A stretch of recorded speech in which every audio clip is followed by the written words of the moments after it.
بسم اللہ الرحمن الرحیم۔ پیش خدمت ہے کہانی چار دیگیں۔ کسی ملک میں ایک امیر آدمی رہتا تھا جس کے پاس بے شمار دولت تھی اور بڑی جاگیر کے ساتھ ساتھ پالتو جانور بھی بہت تھے۔ اس امیر شخص کے چار بیٹے تھے۔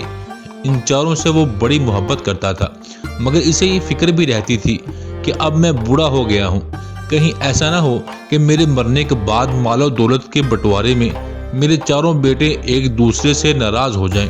اتفاق کی بات یہ ہے کہ کچھ دنوں بعد وہ امیر آدمی ایسا بیمار پڑا کہ زندہ رہنے کی امید کم سے کم ہوتی چلی گئی۔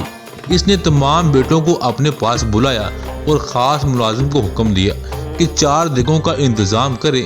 بیٹوں کو بتایا کہ جب میں اس دنیا سے چلا جاؤں تو آپس میں مل جل کر رہنا، میل ملاپ میں بڑی برکت ہوتی ہے۔ میں نے تم چاروں کے لیے بہت کچھ چھوڑا ہے۔ میری مساعدی کے چاروں پایوں کے نیچے 4 دیگیں گڑی ہوں گی جو تم اپنی اپنی پسند سے لے لینا۔ پھر چاروں بیٹوں کو رخصت کر دیا اور کچھ دیر بعد جب دیگیں آ گئی تو ملازم کی مدد سے ان میں جو کچھ بھرنا تھا وہ بھرا اور چاروں پایوں کے نیچے ان دیگوں کو گاڑ دیا۔ جب امیر آدمی کو یہ احساس ہو گیا کہ اس کی آخری سانسیں ہیں تو بیٹوں کو پھر سے اپنے پاس بلایا اور کہا، پیارو بیٹو، دن دولت کے لیے اکثر بڑا خون خرابہ ہوتا ہے۔ میں نے اپنی پوری ملکیت 4 حصوں میں تقسیم کر دی۔ تم میں سے ہر ایک کے حصے کی دیگ تمہیں مل جائے گی۔ میرے لیے تم سب آنکھوں کے تارے ہو۔ میں چاہتا ہوں کہ آخری سانس لینے سے پہلے ہر ایک کو اپنا حصہ مل جائے۔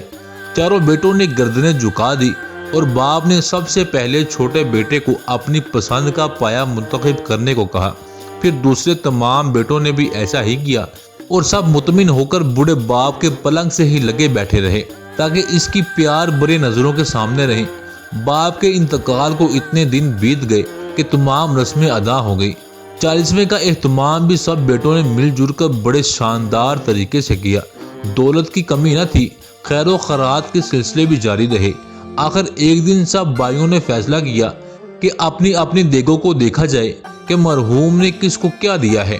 چاروں نے اپنے اپنے حصے کی دیگوں کو نکالا تو انتہائی حیرت ہوئی کہ ایک دیگ میں ہیرے اور جواہر تھے، دوسری سونے سے بری ہوئی تھی، مگر تیسری اور چوتھی دیگ میں کچھ نہ تھا سوائے اس کے کہ ایک میں مٹی بری ہوئی تھی اور دوسرے میں صرف ہڈیاں تھیں۔ جن بیٹوں کو ہیرے جواہر اور سونے کی دیگیں ملی تھی وہ تو بہت خوش نظر آئے، جبکہ مٹی اور ہڈیوں سے بری دیگوں والے بڑے رنجیدہ اور ناراض دکھائی دیے۔ انہوں نے ایسی دیگیں قبول کرنے سے انکار کر دیا اور پرزور الفاظ میں شکایت کرنے لگے کہ مرحوم باپ کا تو کہنا تھا کہ ملکیت میں سب کو سب کچھ برابر ملے گا۔ چونکہ چاروں بھائی اپنے باپ کو انصاف پسند اور نیک دل خیال کرتے تھے، اس لیے آپس میں جھگڑنے کی بجائے یہ مناسب سمجھا کہ کوئی ایسا عقل مند شخص تلاش کیا جائے جو یہ بتا سکے کہ مٹی والی اور ہڈیوں والی دیگیں لے کر وہ کیا پائیں گے۔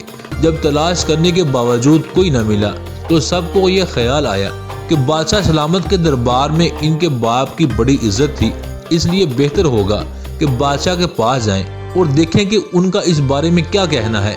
جن کو بہت مال ملا تھا انہوں نے بھی یہی سوچا کہ بادشاہ سلامت بڑے عقل مند ہیں، ویسے بھی یہ کیسے ہو سکتا ہے کہ ہمارے 2 بھائی ملکیت سے محروم رہیں۔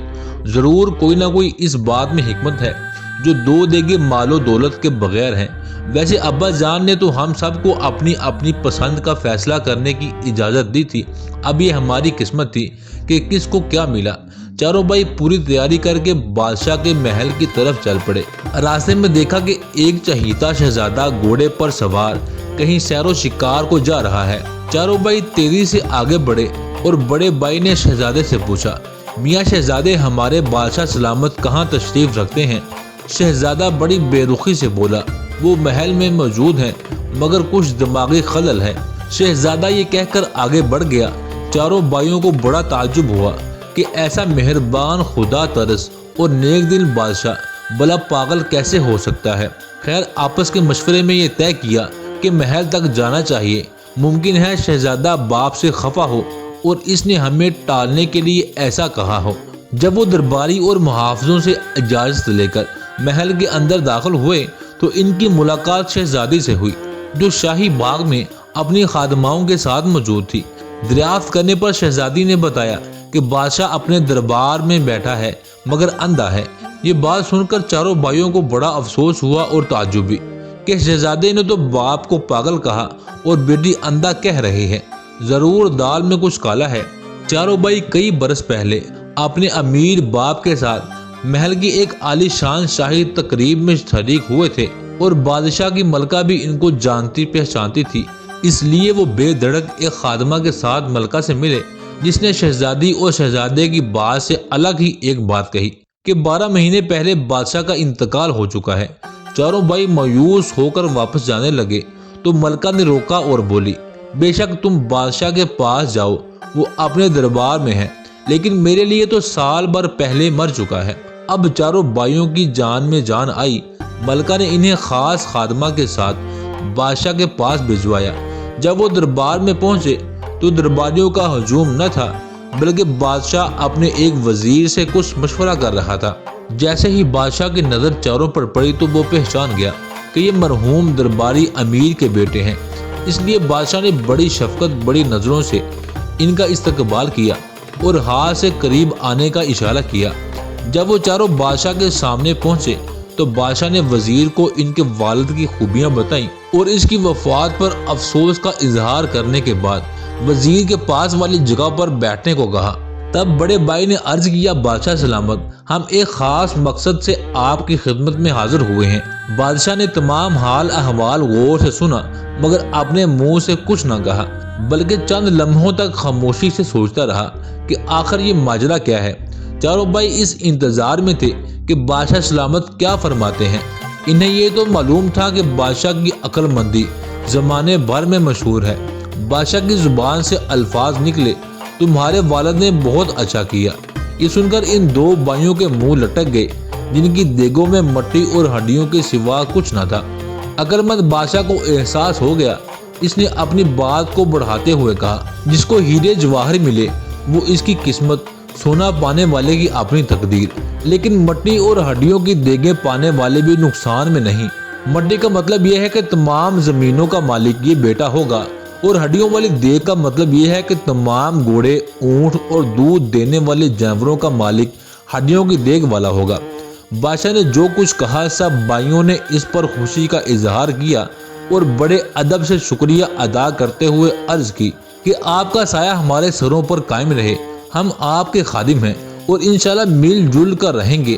رخصت ہوتے وقت بڑے بھائی کو شہزادے، شہزادی اور بادشاہ کی ملکہ کا خیال آیا اور اس نے بادشاہ سے کہا، اگر آپ اجازت دیں تو ہم کچھ ایسی باتیں بتائیں اور ایسی باتیں اپنی زبان پر لائیں جن کا تعلق آپ سے ہے۔ بادشاہ نے جواب دیا، ہاں ہاں، جو کچھ کہنا ہے ضرور کہو۔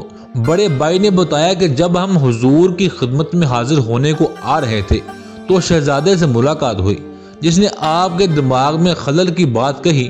پھر شہزادی صاحبہ سے ملے تو انہوں نے آپ کو نبینا کہا اور ملکہ صاحبہ نے تو آپ کو، ہاں وہ سمجھتی ہے کہ میں ان کے لیے مر گیا ہوں۔